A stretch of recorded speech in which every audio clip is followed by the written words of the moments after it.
What is going on, my friends? It is a beautiful Sunday morning here. It's actually New Year's Eve, and I'm riding over to my dad's house. We're going to go for a little ride to lunch. It's kind of brisk out. It's like, 55 degrees or something, which is kind of cold for Florida, but I'll take it over the heat, to be quite honest with you. We don't get many of these cool days. And on a beautiful, well-faring machine such as my 21 Indian Challenger here, why, these temperatures are a pleasure to ride in, especially with these new lowers. Adding the lowers is kind of a double-edged sword, because in the summer, you don't get quite as much airflow on your legs. You can feel some heat building up down there. Even in this, cool running water-cooled bike, it'll still, there's still an engine running down there. You do, if you aim the vents right, it's not that bad, but there is a trade-off. You're blocking some of the air, but man, on winter days or when it's raining, there's no question that the lowers are awesome.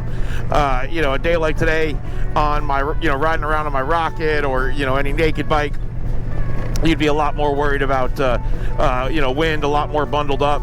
I can wear my Odin heavy hitters here and my Brapstar duck cloth jacket and, be totally toasty on this bike, which is an awesome thing. But that is not the reason for today's video. I have not called you here today to discuss how awesome this bike is in cold weather. I've done that enough. What I am actually here today to talk about is Indian stereo upgrades.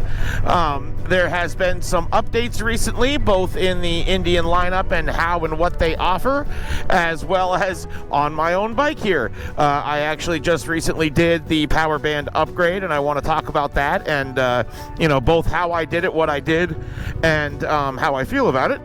Unfortunately, I actually did do some side-by-side comparisons between my dad's Pursuit, which also has the Powerband upgrade, and mine, and also some of my bike before and after the upgrades. But it's very hard for that to come across in a video like this. I don't have really high quality mics. I'm talking to you right now through a rat's nest of wires that's in my helmet. It does pretty good for going down the road talking on a motorcycle, but it's not really going to give you any information about how the speakers sound, because I know people are going to be like, how come you didn't do a before and after on video? And it's just it really doesn't come across. It just sounds like loud music. There's not really any comparative value to the before and after. It just sounds like I'm blasting music on my bike. What do we have going on here? This light is out.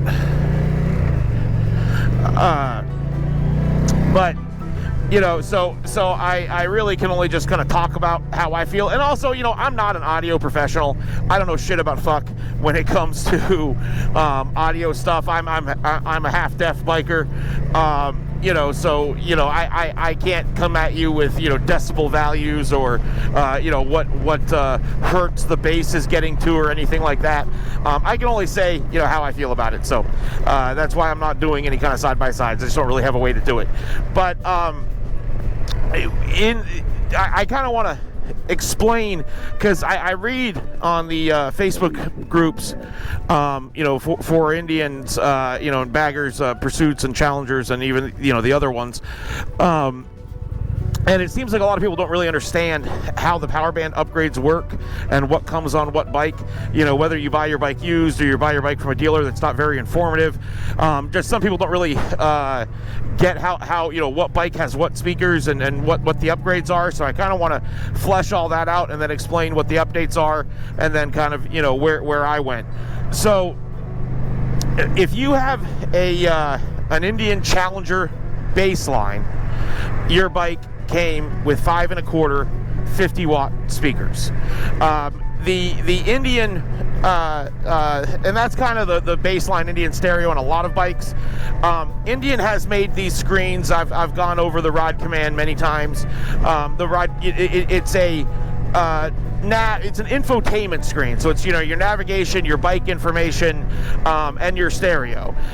It is not a dumb stereo like you used to have on a lot of bikes where, like, the stereo is completely disconnected from the bike. It doesn't give you any pertinent information.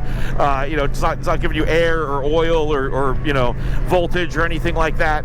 It's just a stereo. Now, the advantage to a system like that is that you can just change out whatever you want, whenever you want. If the speaker fits in the hole, if the deck, is able to get wired up in the opening, then you could use it on the bike. And that's awesome. But, the downside of that is, again, you're not getting any pertinent information about the vehicle displayed on the stereo screen. So these bikes are an infotainment, so this screen, isn't going anywhere. You can't upgrade or change the stereo that Indian provides. The screen's used on a lot of different devices. Actually, it's on the Slingshots, it's on the side-by-sides, it's on the Challenger and Pursuit lines, it's also on the Chieftain and the Roadmaster lines. They use these in a bunch of places. Love or hate the Ride Command, it's here to stay. And that gives them an excuse to make the speakers proprietary. There is some bonuses to that. The number one thing, and the thing that Indian touts about the way they have their stereos set up, is that it's all self-contained. These are what they call active speakers. So it's not Ride Command and then there's an amplifier in your fairing and then the speakers are hooked to the amplifier. The amplifier is built into the speakers. The positive of that is that it's really easy to change them and upgrade. If you take the speaker out and put a new speaker in, bam, you're automatically upgraded. You don't have to worry about power upgrades. You don't have to worry about amp upgrades. Every speaker is its own self-contained module. The downside of that is that you have to buy their speakers in order to upgrade, and they charge an arm and a leg for the speakers because they have amplifiers built into them and it's a proprietary technology. So when you start out, if you have a Challenger, you have the two front fairing speakers. Those are going to be 5 1/4, 50 watts. If you have a Pursuit baseline or a Pursuit Limited, because there is no baseline Pursuit, it's just a Pursuit Limited, those have 5 1/4, 50 watts in the front and 5 1/4, 50 watts in the tour pack. On the Challenger Limiteds, which is a step up for the Challengers, we had 6.5-inch 50 watt speakers. So they're the same power level as the baseline Challengers and the Pursuits, but you get a slightly bigger speaker. My dad's Pursuit came with 5 1/4s originally. I honestly could not really hear much of a difference between his bass speakers and my bass speakers. Again, they're the same power, they're just a little bit bigger. He immediately changed his Pursuit out to the Powerband upgrade, so he got Powerband for the front and the back. I held off at first because it was a little rich for my blood, and I was honestly pretty happy with the sound my bike was making at that point. Honestly, the baseline stereo in a Challenger Limited is pretty dang good when it comes to OEM stereos on bikes. It was louder than any Harley I'd ever heard. It was louder than my Eluder. I was pretty happy with it. The other reason I didn't upgrade immediately is the cost involved, and that's kind of what I wanted to talk about, how all this works. So you have your Challenger Limited or your baseline, and those have the regular 50 watt Ride Command speakers, and they look like this. And then the upgrade to that was the Powerband 100 watt 6.5s. So if you have a Pursuit or a baseline, you're actually getting a bigger speaker and you're doubling the power. If you have a Challenger Limited, it's the same size speaker, but it's doubling the power. So you're going from a 50 watt speaker to a 100 watt on either side. So and those speakers look like this, pretty much identical to the baseline speaker, you can see. But they do, like when you handle them, they do feel heavier. They're of heavier material. The cone is a thicker plastic.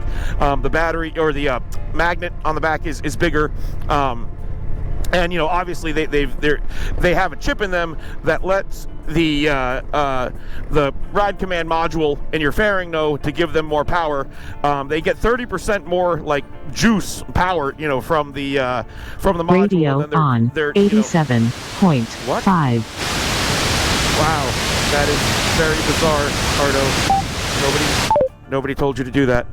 I wonder what I said that triggered that. That was interesting. Yeah, so that probably radio, I guess, right? what was I saying before my haunted Cardo interrupted me? Oh yeah, so that gives you so that upgrade. I'm sorry, yeah, that's what I was talking about. Those speakers are pretty much identical, right? They just are slightly heavier materials, but you're getting double the power from the Ride Command system, and it is, I've done this upgrade now. I can speak from experience. It's a pretty big upgrade. It gives you a lot more power, a lot more clarity at the same power levels. It's a lot louder, but it's a lot clearer. It didn't really have a ton of bass, but you kind of have to temper expectations here, because it is just a 6.5-inch speaker. It's a 200-watt system. It's 200-watt RMS, and I fully believe that number is correct. But it is what it is. It's not going to thump the ground, and they are tuning for a system that sounds good at 70 miles an hour, and certain sounds, bass just doesn't travel well at high speed on a motorcycle. So they just didn't really put a lot of effort into making it very bassy, because you just can't really hear that when you're going down the road anyway. Again, I thought it was a pretty impressive upgrade, but it is $650 for these speakers alone. Now, if you're into car audio stuff, that number probably just made your eyes water, because that is an insane amount of money to spend on 6.5-inch speakers, especially ones that purport to be 200 watts. Now, granted, or 100 watts, a 200-watt system. Now, granted, again, these are active, so the amplifier is built into them, so you're not just buying the speaker, you're buying the speaker and the amp. That is a little closer in price to a speaker and amp. For example, the amp that a lot of people use on bikes when they're building like a pretty decent bike system is a Rockford Fosgate Punch amp, which is 300 watts. Those go for about $350. So, if you buy one of those and a nice set of speakers, you're putting, $500 to $600 in your bike stereo. So, with that context, the $650 for the Powerband speakers isn't quite that insane, but it's still a whole lot of money for a stereo upgrade on your motorcycle that already had decent sound in the first place, right? And there is, then, if you have a Pursuit, you have to buy the rear speakers as well. And if every speaker on your bike is a Powerband speaker, so on a Challenger, that means you've changed the front. On a Pursuit, that means you've changed the front and back. Then your bike goes into Powerband mode when you open your music app, your Indian music app. You will see my stupid oil change due soon. I know. The oil's at where I'm going, bike. Thank you.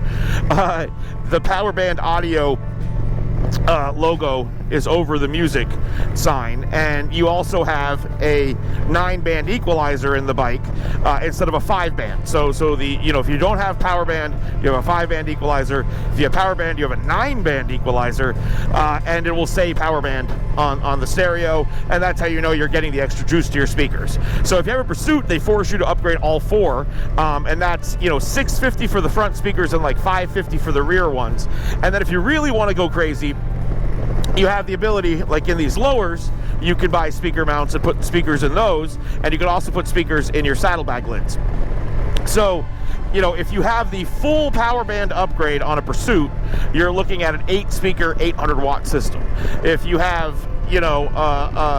all 4 speakers upgraded, you're a 400-watt system. You can also do a 600-watt system. So they have a lot of, available options, and depending on how insane you want to get with it.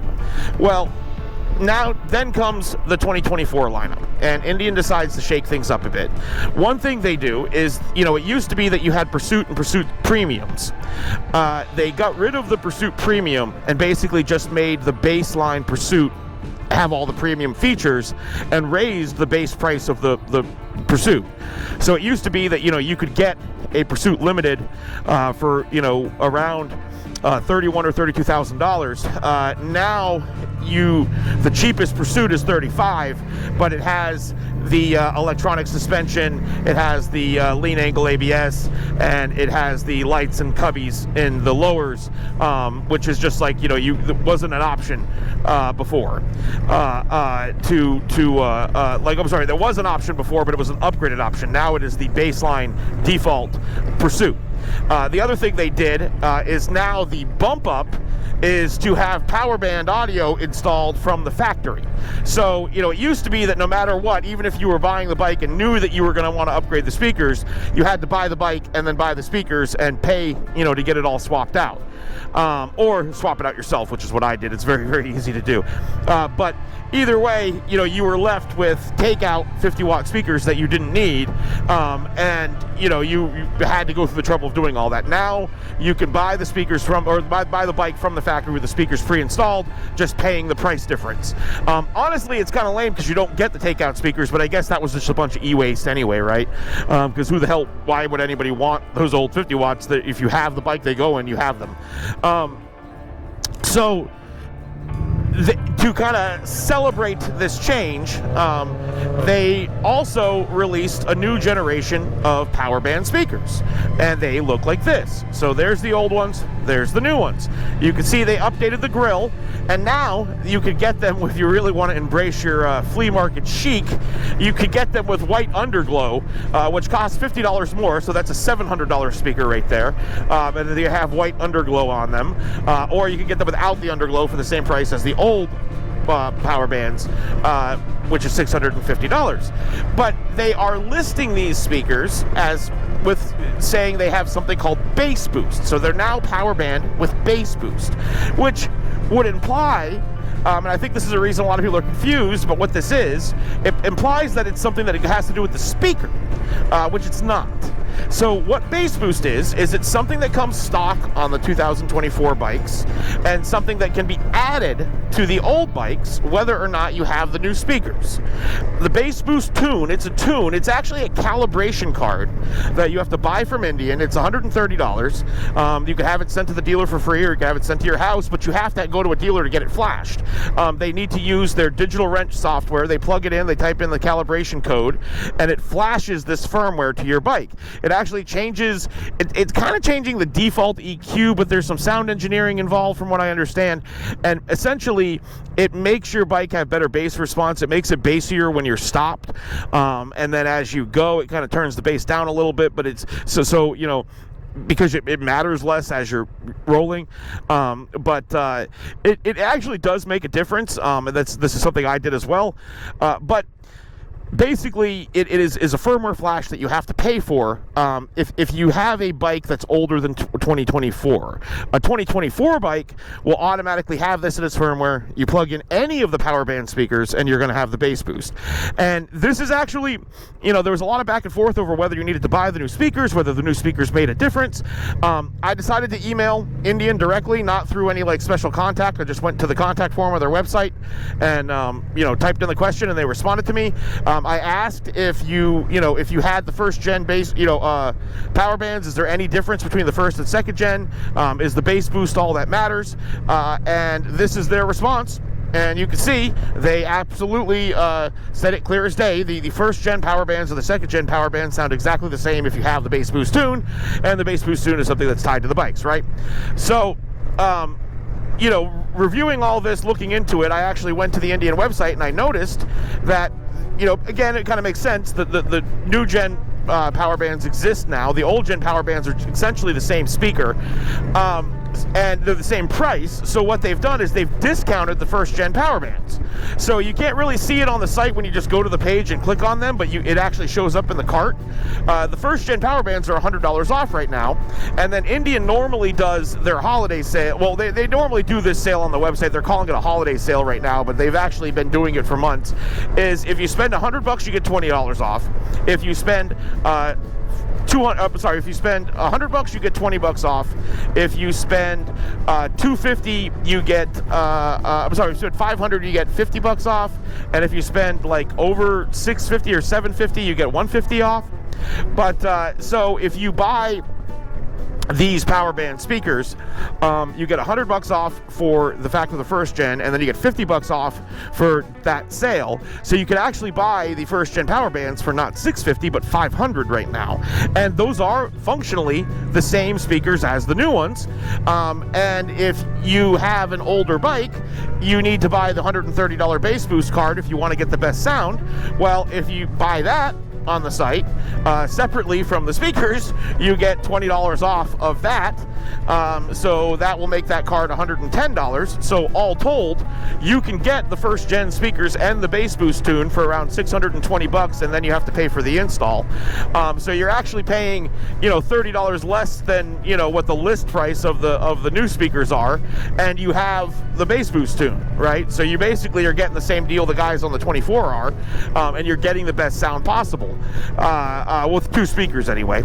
So, being intrigued by this, after I looked this all up, I decided to do that. I had the card, I ordered the card myself on the website. I had it sent to Sky Power Sports in Sanford, Florida.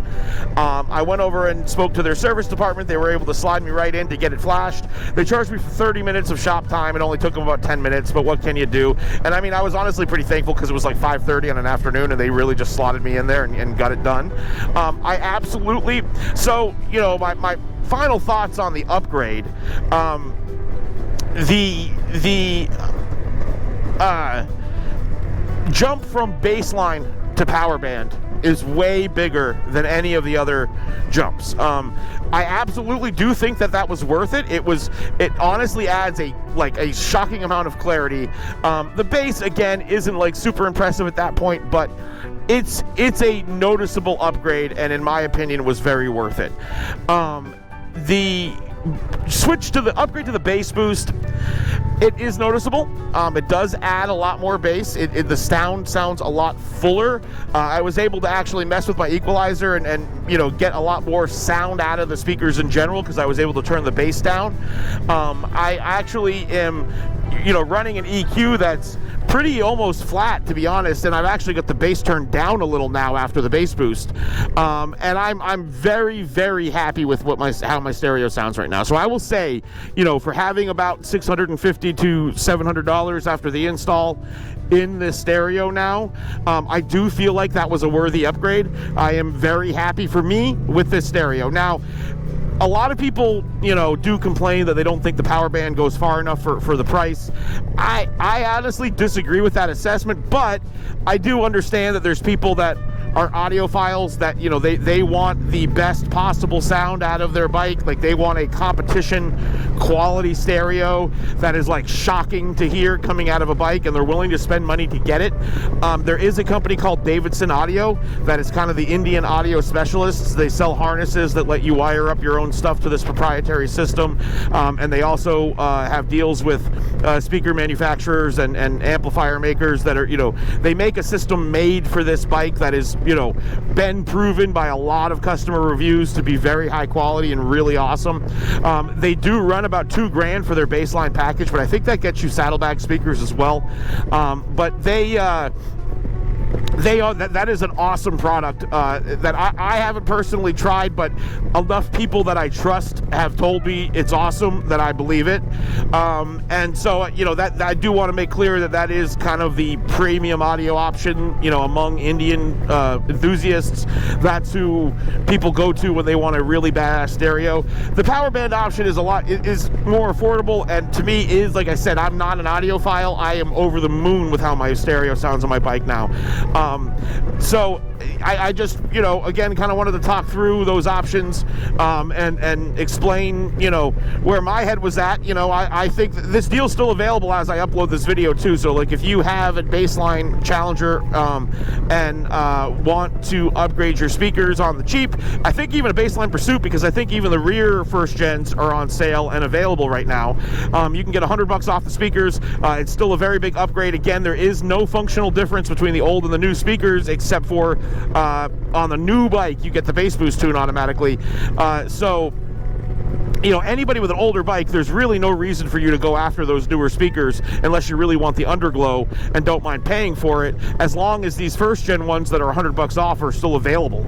So if you've been on the fence about making the upgrade, it is now $100 or $200 cheaper, or $150 cheaper, because you still get the $50 discount as well, although the new guys are getting that too.